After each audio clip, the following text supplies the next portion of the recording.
Ya ini cerita supaya saling menghormati apa saling jadi kalau makanya itu pakar-pakar akhlak ya, pakar-pakar etika peradaban. Itu tertampar betul ketika Nabi urusan ilmu itu mengabaikan itu kalau sudah urusan ilmu. Misalnya begini, ada urusan ilmu. Ada mbak-mbak cantik atau ibu-ibu cantik.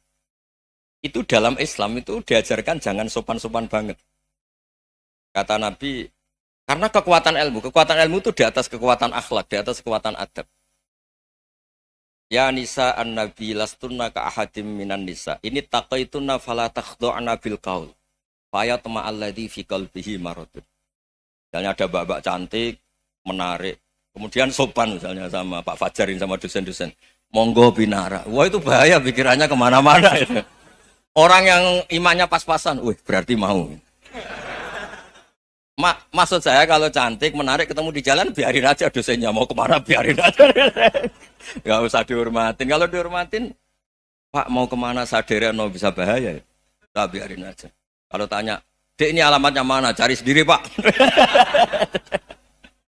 Karena hanya dengan cara itu, si Pak dosen ini gak kepikiran. Gak ada orang suka, orang kedus itu gak akan. Tinggal sudah cantik, sopan. Wah bisa pikirannya macam-macam. Itu ilmu. Fala takhdu'na bil qaul. Kamu jangan terlalu lirih kalau ngomong. Fayatma alladzi fi qalbi maradun. Orang yang pikirannya masih kotor pasti berpikir yang negatif. Anda mungkin demi sopan sama dosen Anda. Tapi sejauh mana dosen Anda juga berpikir positif. Itu kan uji iman sama uji nyali. Nah, sama pejabat yang sopan sama kiai mungkin punya Alphard, punya Robicon, punya terus bawa uang banyak. Terus sama kiai cium tangan hormat. Jangan-jangan kiainya yang pikirannya macam-macam. Ini berarti bisa jadi muhibbin potensial misalnya. Nah, saya ini termasuk kiai yang pengagum ilmu. Sehingga saya sama orang yang medit, yang kikir sama saya itu saya senangnya bukan main. Kenapa? Karena kalau orang medit itu gak berhak nuntut. Tapi kalau orang lomo 1 juta minta surga, 2 juta ya minta apa? Surga. Gus, salam template. 200.000 aja kadang minta surga. Tapi kalau yang kikir-kikir ya sudah salaman tok sudah. Gak minta apa-apa kan dia tahu diri, oh gak bayar kok minta. Maksud saya Islam itu luas, dinikmati saja, Pak. Dinikmati saja. Nah itu diroya, maksudnya itu diroya. Diroya itu kamu tahu aturan Islam itu kamu harus yakin khairihi wa syarrihi minallah. Semua itu ujian, tapi kemudian dikaji. Makanya saya ini termasuk pengagum Imam Syafi'i. Imam Syafi'i itu dikasih tahu. Tadi orang yang di depan engkau cium tangan hormat tuh di luar ngomong-ngomong, ngata-ngatain Anda. Imam Syafi'i tertawa-tawa sewenang. Loh, ada ini dikata-katain di luar kok. Kok tidak kamu anggap munafik malah tertawa. Berarti saya wibawa, di depan saya nggak berani. Dianggap enteng saja. Dibilangin, sebagian orang kampung sini nggak suka sama engkau. Baguslah, tidak akan pinjam uang sama saya. Di mana-mana orang pinjam minta tolong itu karena seneng. Kalau benci kan enggak. Intinya dianggap enteng saja. Yang terjadi di dunia itu semuanya dianggap enteng saja. Man asa ilaika fakot atlakoka. Yang berburuk sama kamu itu membebaskan kamu. Coba kalau akrab, titip. Ya misalnya akrab sama Pak Fajar. Bilangkan ke Pak Rektor, sangkap tuh jadi guru tetap atau apa kan ribet. Kalau tidak cocok kan nggak minta apa-apa. Makanya hati-hati Pak Rektor sama yang akrab-akrab itu. Itu dulu saya juga nggak paham. Di antara wasiat Bapak yang sering diulang-ulang tuh itu. Suatu saat kamu jadi kiai, ngelola orang nggak seneng tuh gampang. Sudah, situ orang lain. Tapi kalau ngelola orang seneng tuh repot. Mintanya aneh-aneh. 100.000 aja minta surga. Hanya teman tenis saja minta naik jabatan. Intinya itu ya sudahlah dikelola. Yang seneng ya berkah, mungkin teman berjuang, teman diskusi. Yang nggak seneng ya berkah, karena ini tidak minta macam-macam, tidak seneng. Nah itu namanya diroya. Diroya itu satu kajian keilmuan yang menjadikan kita ini nyaman dengan riwayat-riwayat panduan-panduan dari Rasulullah Shallallahu Alaihi Wasallam kayak tadi. Kenapa sih tentang baik sama tetangga, baik sama tamu? Hitung-hitungannya itu mangkana yu'minu billahi wal yaumil. Saya pernah dicium sama orang miskin yang akut miskin betul. Itu tak ajarin, Anda ini lebih hebat ketimbang orang-orang kaya. Misalnya gini, misalnya ada komunitas rektor atau kiai besar. Saya ini kata orang banyak termasuk kiai besar. Mungkin kalau pinjam uang itu karena mau beli mobil, aksesoris mobil, karena kita kiai top atau rektor atau orang-orang top. Kalau sesama orang miskin itu pinjem-pinjemannya itu urusan beras, itu urusan nyawa. Keren mana? Nyelamatkan nyawa sama aksesoris mobil. Nyawa. Jadi pahala kamu pasti lebih besar itu. Itu senengnya jadi orang miskin terus keterusan sampai sekarang. Itu. Lo coba kalau menteri sama menteri, rektor sama rektor, kira-kira pinjamannya apa Pak Arso? Kan kalau mau beli mobil atau mau umroh VIP, pokoknya yang keren-keren. Kalau orang miskin pinjam karena apa? Makan kan? Beras kan? Makanya kalau yang sedang miskin monggo lah kalau ingin teruskan. Maksud saya Islam itu seenak itu. Islam itu segampang itu. Sudahlah yang sedang miskin ya keren. Karena sekali sosial itu urusannya apa? Nyawa. Tapi kalau miskin semua ya Indonesia bisa tutup kan. Ya sudah yang kaya-kaya itu saya menyelamatkan Indonesia karena bayar pajak yang menjadikan Indonesia berjalan. Tapi ya dipakai yang benar. Nah, begitu seterusnya. Ada kiai miskin cerita ke kita.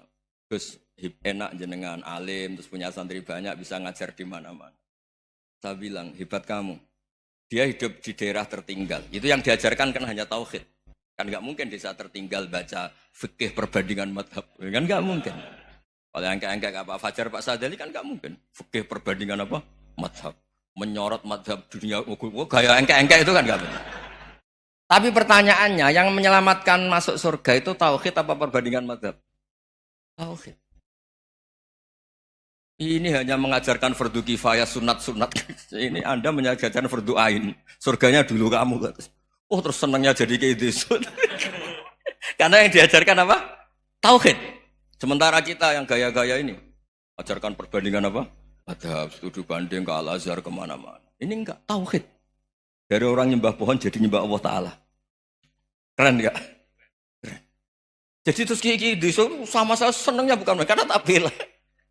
Tapi ada yang agak kurang ajar tanya saya. Kalau itu hebat kenapa Gus gak mau jadi kayak itu? Waduh. Wah ya repot kalau pertanyaan. Terus tak jawab. Kalau saya jadi kayak itu, kamu ngangsu ilmu dari mana coba? Ya dari jenengan. Ya kalau sama gobloknya tidak bisa. Ya sudah Gus aja yang jadi kayak besar. Maksud saya, ya sudahlah kita begini seperti yang saya ajarkan di sini, saya sarankan supaya orang itu tahu. Nah, ini namanya diroyah, apa? Makanya kata Imam Ghazali itu kalau kamu ingin sopan gampang melihat anak kecil, wa aqallu minni dzamban, dia dosanya lebih kecil. Karena masih kecil kan, tentu secara dosa enggak banyak.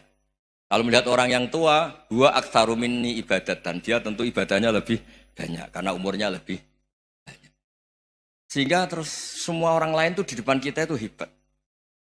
Ya semua orang lain sama misalnya Pak ini rektor, Pak Fathul Wahid rektor, tanggung jawabnya lebih banyak, berarti pahalanya lebih banyak.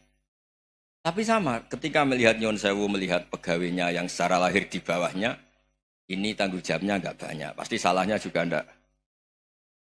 Itu yang diajarkan Rasulullah SAW, sehingga enak lah. Tapi kalau kita melihat orang lain selalu salahnya, itu pecundang. Allah saja tidak seperti itu kan, amal baik ya ada khairan, amal buruk ya ada saron, semuanya dilihat oleh Allah Subhanahu wa Ta'ala. Saya itu punya teman Gus, agak beling, agak seenaknya. Dulu miskin. Wah itu seenaknya betul. Kayak kenal Tuhan sudah. Tak tanya, kenapa kamu seenaknya? 1 bulan tuh labanya bisa 200 juta sampai 500, sampai 1 miliar.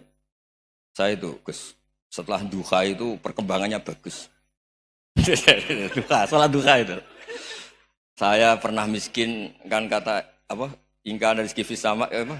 Wa ingkana qalilan ya kalau fisama fa'anzilhu terus wa ingkana qalilan fakasirhu kalau sedikit perbanyak. Ini trennya sudah benar semua. Nah, wa ingkana apa ya haroman fatahirhu kalau haram yang kau sucikan. Makanya saya seenaknya kalau qalilan sudah fakasiru paling trennya yang enggak benar juga fatahirhu kata Mas. Dia yakin kalau yang enggak benar-benar sudah disucikan Allah karena yang lain-lain sudah dari miskin sudah kaya, qalilan sudah fakasiru, paling yang haroman juga sudah fatahiru gitu. Tak tanya. Lah kamu kok tahu? Polanya sudah ada Gus, karena sang kolot kamu sembrono sama Tuhan kok begitu kan. Tapi apapun itu seneng saya. Seneng saya sering salah teh, makanya saya mohon yang sekarang miskin sedang miskin itu ya ndak usah nyesal banget-banget. Kalau ingin kaya monggo lah, namanya orang juga ingin. Ya, tapi Anda harus bangga. Sosial antar kalian adalah urusan nyawa dan itu pahalanya luar biasa. Supaya kita, nah yang kaya-kaya juga boleh GR lah, karena pembayar pajak. Dan itu bisa menyelamatkan apa? Indonesia Raya. Begitu seterusnya. Itu yang diajarkan Nabi, antawadu'u hatta la yabghiya ahadun ala ahadin. Kamu semua harus tawadhu sehingga antar kalian tidak saling tidak sopan, tidak saling liar, tidak saling mendolimi. Termasuk tadi sikap gak jelas tadi. Orang dolim yang sekarang dolim bisa saja tobat. Yang sekarang soleh bisa saja nanti. Semuanya itu mungkin. Kita diajari ya muqallibal qulub tsabbit qalbi ala dini. Jadi keliru kalau kita dalam banyak hal harus tegas, enggak mesti. Al halalu bayyinun wal haramu bayyinun. Tapi ada wa bainahuma umurun mustabihat. Ada yang wilayahnya itu abu-abu. Misalnya ada perempuan cantik misalnya, contoh paling gampang. Kalau kamu ajari secara serius kamu bisa saja tergoda jadi fitnah. Tapi kalau orang soleh gak berani ngajarin, kemudian digunakan orang fasik, malah menjadi orang nakal, kita juga tanggung jawab. Kamu mau tegas gimana? Wilayahnya sama-sama mungkin. Wilayahnya sama-sama mungkin. Yang dekat pejabat mungkin terkontaminasi KKN. Tapi kalau pejabat gak dekati orang soleh, punya perilaku yang gak soleh, yang repot juga Indonesia kan? Nah hal-hal seperti itu kita tidak perlu ngambil sikap. Maksudnya gak usah ngambil sikap, ya kita buktikan kalau milih satu madzhab, kita buktikan semuanya lebih baik, semuanya lebih bermanfaat, semuanya lebih berperadaban. Karena nggak bisa dihindari wabena humain. Termasuk nyuwun sewu, saya mohon maaf sama mulai Pak Harso, Pak Lutfi sampai Pak Fathul Wahid. Saya ini termasuk kiai yang nggak suka dekat sama orang-orang top. Bukan karena hasud. Memang konstitusi kiai harus gitu lah, tamud dan ainaika. Kenal orang lebih tinggi itu kan resiko. Misalnya saya kiai desa, mungkin punya keri tua sudah seneng, punya kijang tua sudah seneng. Gara-gara kenal Pak Wahid naik Kempri, waduh kok saya kalah itu. Kenal orang itu kan resiko. Mungkin dosen-dosen sini kalau kenal saya di Rembang juga resiko. Di sini gak ada cium tangan, melihat saya dosen, wah gak enak jadi dosen. Jadi memang harus dibatasin. Sekiranya mungkin orang terus, karena latamud dan nanawa, ainaika ilham. Kamu jangan sering melihat orang lain yang mungkin secara lahir dapat nikmat yang lebih tinggi timbang Anda. Kalau kamu gak bisa ngelola hati Anda bisa hasut, Anda bisa dengki. Paling tidak Anda bisa ada syukur. Saya itu sering didolani pejabat. Juga sering melihat pejabat di TV-TV. Naik mobil aja ada yang naikkan. Bahkan kalau wudhu itu anduk aja ada yang bawa. Itu kalau yang nggak kuat, weh naik jadi pejabat. Ya makanya terus konstitusi kiai itu mengatur, sudahlah. Mata kamu itu kamu batasin. Jangan melihat sesuatu yang potensi ya. Potensi menjadikan Anda tidak apa syukur. Jadi saya mohon, ini memang konstitusi saya sebagai kiai. Jadi saya, tapi di hati saya tetap akrab. Saya doakan semua untuk UI, untuk semua orang Indonesia kita doakan. Kita ingin semuanya tambah baik, tambah baik. Assalamualaikum warahmatullahi wabarakatuh.